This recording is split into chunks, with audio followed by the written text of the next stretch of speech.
So today I'm going to talk about apps that I use with my students in lessons almost all the time. One of them is NoteRush.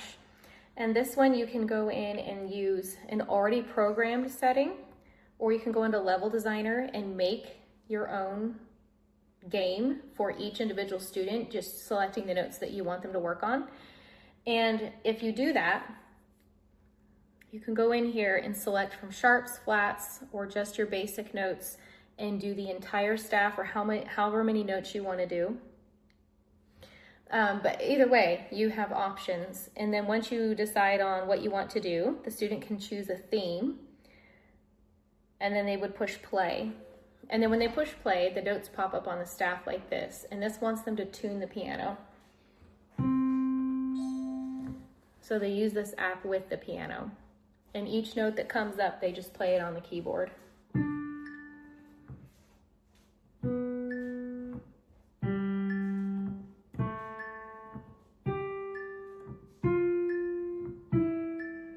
And while they're doing it, there's a timer up here, and you can set it to where if they make a mistake, it adds on to their time as a penalty. Usually I have that penalty turn off. Every once in a while, I'll turn it on if they're just kind of like guessing on the notes, and then it'll add to their time.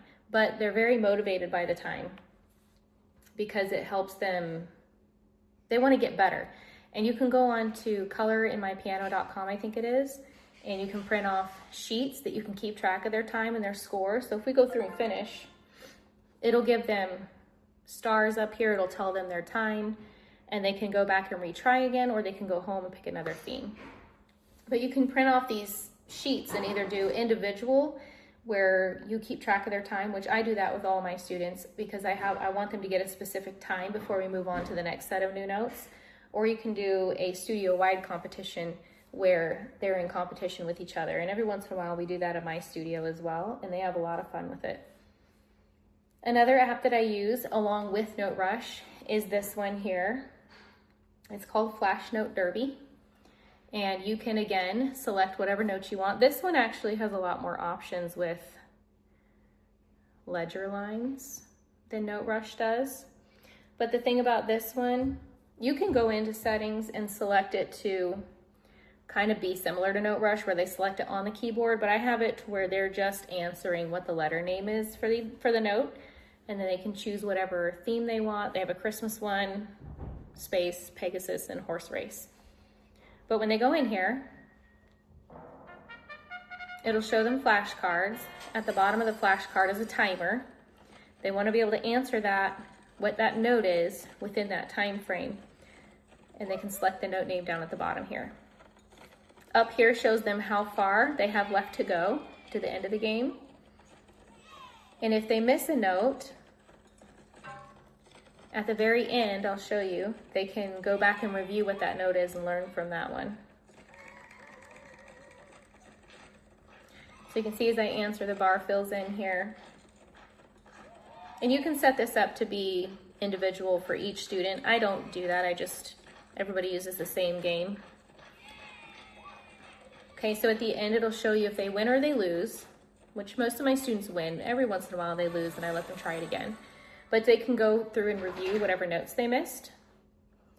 And then they select the box up here to see if they got the answer right, or if they don't know the answer, it will tell them up there. So this one will help them with learning the note names. NoteRush helps them learn where the keys, or where on the staff the notes are on the keyboard, so that it helps them kind of figure out the notes that are further out on the staff are further out on the piano. I teach them the middle C method of reading with landmark reading and directional reading. So we work our way out, which really helps students kind of correlate and understand where the notes on the staff live on the keyboard. I'll get more into teaching reading and sight reading and stuff later, but I use these apps to help with that. And then the last one we do is Hop2it. They read by direction and intervals on this one, from repeating notes up to octaves. And some of my students, most of them do okay with the staff facing up and down like this, and I like them to learn this way because then they understand that the staff actually matches the keyboard perfectly. But every once in a while I have a student that gets confused by it, so I have to help them out. But once they get used to it, it makes sense. So, we'll start with the first key here. And this helps them see that the notes on the staff line up with the keyboard here. And then as you notice, as I miss notes, the frog will ribbit. So with my little ones, occasionally they will intentionally miss notes to hear the frog. So I will turn the volume off and tell them the frog is sick today and he lost his voice. And then that helps him not be so distracted. But anyway, it'll flip the staff so that then now they're reading it the correct way as what they would on actual music. And then we work on reading, stepping up and down. And if I back out of this one and go to something like fourths, I will teach them that the even numbers, seconds, fourths, and sixths, are space to line or line to space. They look very wonky on the staff. And then your odd numbers, thirds, fifths, and sevenths, are line to line or space to space. So they're not reading so much by note names on this because we don't have a clef or anything. Some of them still try to read by note names, which is fine.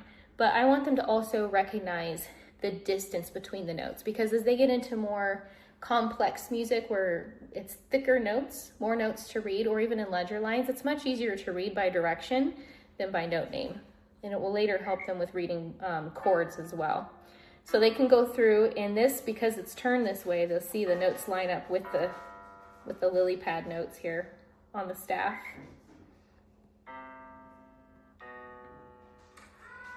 It's hard to see it sideways, but it'll flip it here, and then now they have to read strictly by direction and get used to how far that is on the keyboard with the staff. So we'll go through and do this. Usually my students get through this pretty quickly and easily, and it really improves their directional reading. And then in their music, we start marking these intervals, both when they're harmonic or blocked together, and then also melodic or broken up, so that they start seeing those both stacked and broken, and then they're able to read by direction, note name, and from Note Rush know where it's at and where to find it on the keyboard. So by the time my students get through learning how to read with me, they're very strong sight readers. Another game we use is, I have several games for this, Rhythm Cat, or this one is Rhythm Swing. Rhythm Cat is similar. Rhythm Swing, you have a little bit more selection on things. If I back out, you can select from different time signatures, rhythm as far as rests and notes. Rhythm Cat, I think, goes a little higher in more challenging rhythms, but this particular one helps both of them, Rhythm Cat and this one, help them learn how to play with a very steady beat. So I actually have all of my students start out with rhythm on these apps, and then I graduate them out of them pretty quickly, and then we'll use them on occasion. But I do have some students that really struggle with maintaining a very consistent, steady beat. So we'll use this app.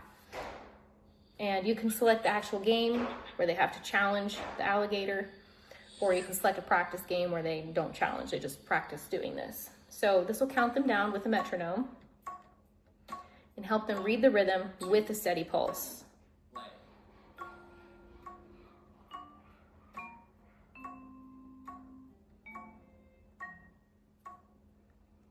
And then it will go on, and the rhythms get longer on some of these and harder. If they mess up, their monkey loses a face and he falls down. They only get 3 chances. So if they mess up the 3rd time, then the game is over. But you can use this to help with rhythm. I use this a lot with students who really struggle with rhythm and don't quite understand and feel rhythm. We'll do this. And then I'll make another video at some point too on how to teach rhythm, especially to students who really, really, really struggle feeling it and hearing it. All right, another one that I use quite often, I have quite a few apps that I use with my students, but this video is just kind of showcasing the ones that I use all the time with nearly everybody. Bees Keys is one that I use with beginners because it helps them learn where the keys are and what their names are. And you can go in and change the speed. You can change it to be solfege, or you can just use a standard alphabet. You can add in sharps and flats. So it's a really good game. They have this on here too to kind of show students the correlation of the white versus the black keys. So I use this with my very beginner students It doesn't even matter the age. I do it with all of them because it helps them very quickly identify the keys. Especially, a lot of people get confused with G and A and F and B. So we use this to work on getting unconfused and very settled in where those keys are. And then we take it to the keyboard, obviously, and put it there as well.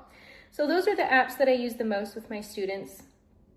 We do some ear training apps and things, but most of what I use these apps for is reading by direction, note reading, note names, rhythm, and then the keys. Those are the ones that I use with everyone across the board. So I will put links to all of these down below in the description box, and I'll also put the link to the NoteRush printables. That's free. Some of these apps you can use the light version for free. I recommend purchasing them. They're very much well worth it. And I think the most expensive one is NoteRush. I would say it's $10, but that was a couple years ago. So I don't know what it is now, but I'll post the links below. They are worth the money. There used to be a website, or not website, but a Facebook group for NoteRush where you could talk to the guy who actually made the program. So a lot of his teachers, when this first came out, actually gave him feedback and asked him to make some changes, and he has. He's actually done almost everything that we've asked him to do. So if you're a teacher and there's something that you'd like to see added on there, you can try to see, or I can go look too and see if he still has the page. I'm not really a social media person, so I don't really follow that stuff. But you can go on there or even contact him and give him your ideas, and he is excellent. He wants this app to work for students to learn to read. And I would say if you had to pick one app to use, or one thing, if you could change one thing in your studio to strengthen your students' note reading skills, it would be NoteRush. I believe hands down it's a must-have if you want to teach your students to read well. So those are the apps that I use the most, and I'll make some other videos here soon on how I teach reading, how to strengthen your students' reading skills. I'll make another video on tricks on teaching the key names. I've come up with a trick that works for everybody. Nobody gets confused in my studio anymore on where the keys are. So I'll make some videos on that. If there are other things that you guys would like to see on how I teach or how to fix things, or if you're a student and you want to know how to do something better or you're struggling, just leave a comment below and I can see about making videos on those things too. All right, see you in the next one.